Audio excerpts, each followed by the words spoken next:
Good afternoon. It is a graveyard slot, and since I thought that you've all been very patient having to sit through quite a lot of presentations, if you give me about 10-15 minutes, I'll whisk through the facts, and then I thought perhaps we could just have a discussion together about what the implications are there to both companies, institutions, NGOs, but most importantly, anybody in the communications profession.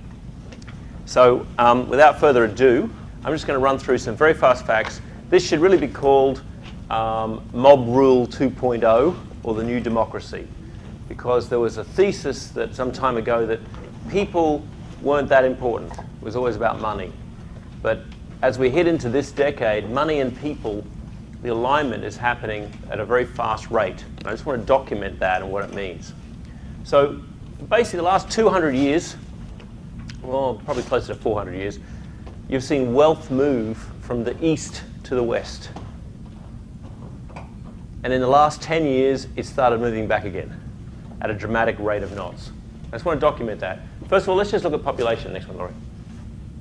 So I don't know whether you can read that from here, and this is the reason why I'm here, because I'm short-sighted, so I need the distance to see. So these are the countries with the largest populations in the world.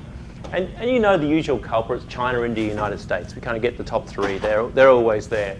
Just by the way, in about 2022, India will overtake China. So within a generational shift, Indonesia will surprise many people being the fourth largest, and Brazil would surprise many people being the fifth largest. Most people can kind of get the top three. But you'll also notice a lot of other countries down here which don't normally populate where we're talking about in terms of global affairs. You know, you don't normally see the Philippines or Vietnam or Ethiopia or Iran. You see it for different reasons there in terms of population. And what's even more interesting relative to this position, this is the 2015-2020 growth projected. This may be World Bank figures, but this is the projection relative to global growth. Just so you understand, 1 or 1% is the global average, is the world average for that period. So any country under 1 is declining relative to global growth. Any country over 1 is growing at global growth. Global population is expected to begin to decline within a 50 to 70 year period. So there is, if you like, a share for the population battle within that period. This is just pure demographics. So China, with its one-child policy and aging population, still got good growth there.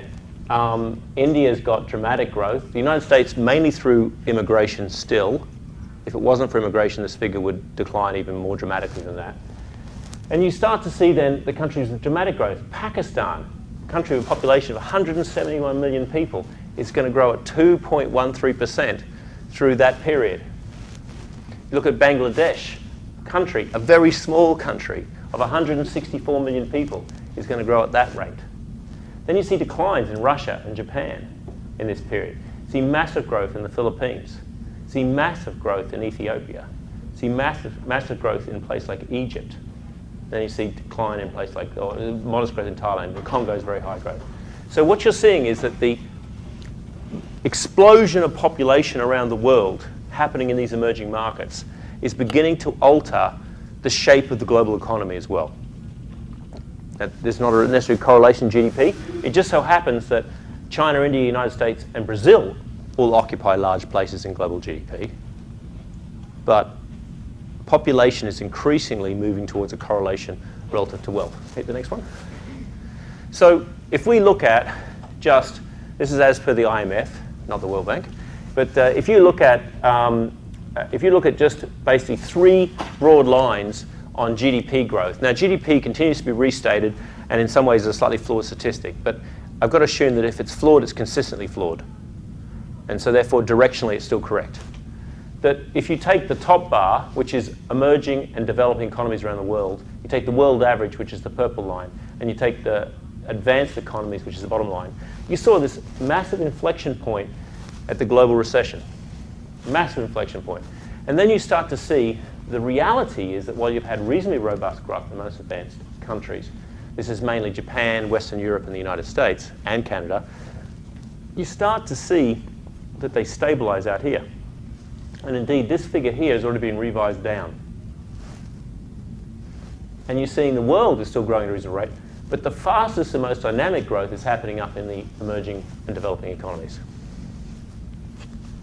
Give you a sense of perspective, though, the United States as an economy is so large, and Western Europe is almost the same size, and Japan is just behind that, that those three economies still dominate the global GDP.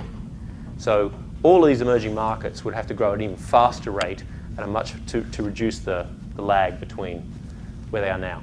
There's too many blues on this one, so we can't describe it. Just look at the top 4 blues versus the bottom 4, and basically you see Western Europe from 1800, Western Europe and the United States from 1800 through to 2000. What you see is a very dramatic growth in emerging markets as a percentage of GDP.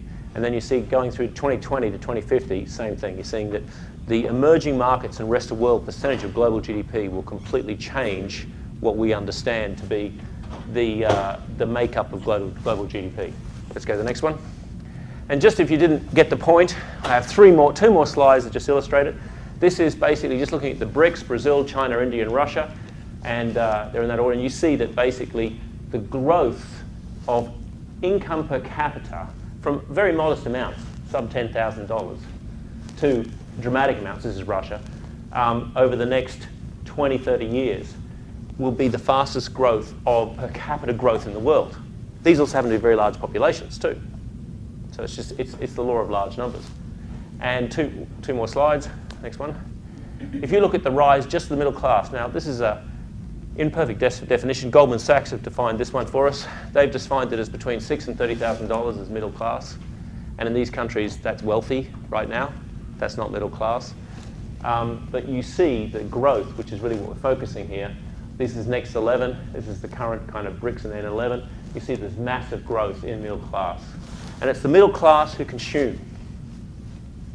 So global GDP, global consumption is going to move towards where this massive growth in becoming more wealthy population is. And that's just, it's almost self-evident. And it's happening within the generation we live. It's already happened. If you go to cities like Shanghai or Mumbai, where I was a couple of weeks ago, you can see it, it's palpable. You go to Shanghai, the cranes on the skyline, the skyscrapers on the skyline are just incredibly intimidating. It's huge, it's massive development. And all the trappings of wealth that you expect in the most sophisticated cities in the world are all there, even including selling condos. The largest poster advertising I saw in Mumbai was for BlackRock Investments to do retail investing for the growing middle class who are trying to save now for their retirement. You would not have seen that in India 10 years ago. So broadly, the Anglo-Saxon paradigm, which is broadly the European US, we're ignoring Japan, probably at our own peril, but we're ignoring Japan relative to this simple analogy, is seeing a huge shift in economic and political power. And you're already started seeing from an economic side, it's obvious. You're seeing trading issues, you're seeing a strengthening of CFIUS here in the United States relative to allowing foreign companies invest in the United States. But you're also seeing political power change. 20 years ago, if the United States president had made some reference to China, the Chinese would have been really annoyed but said nothing. Now they say something. 10 years ago, if the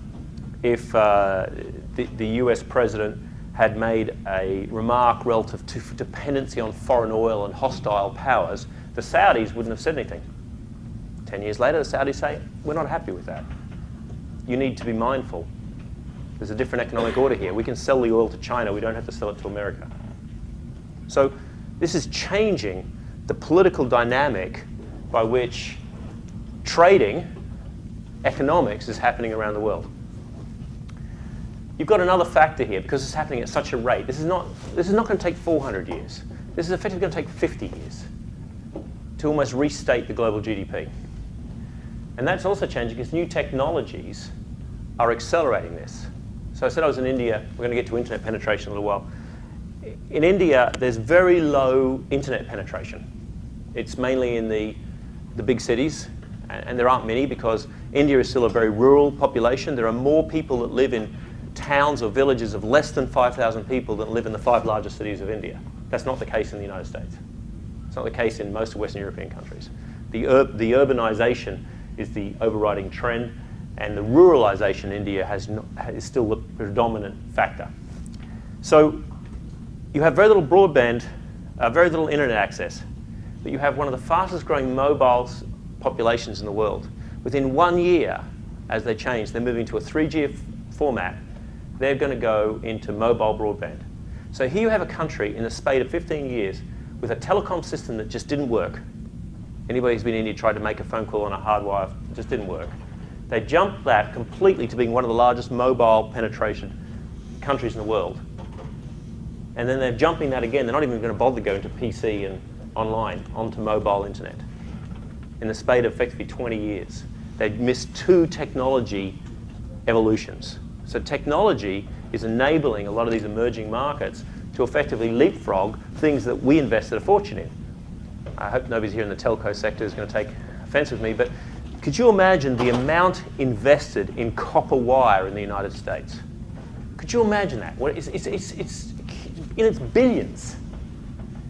And you can imagine the Indians going, we're just not going to waste that. That's just dead money. It's all wireless. We'll just move it through that way.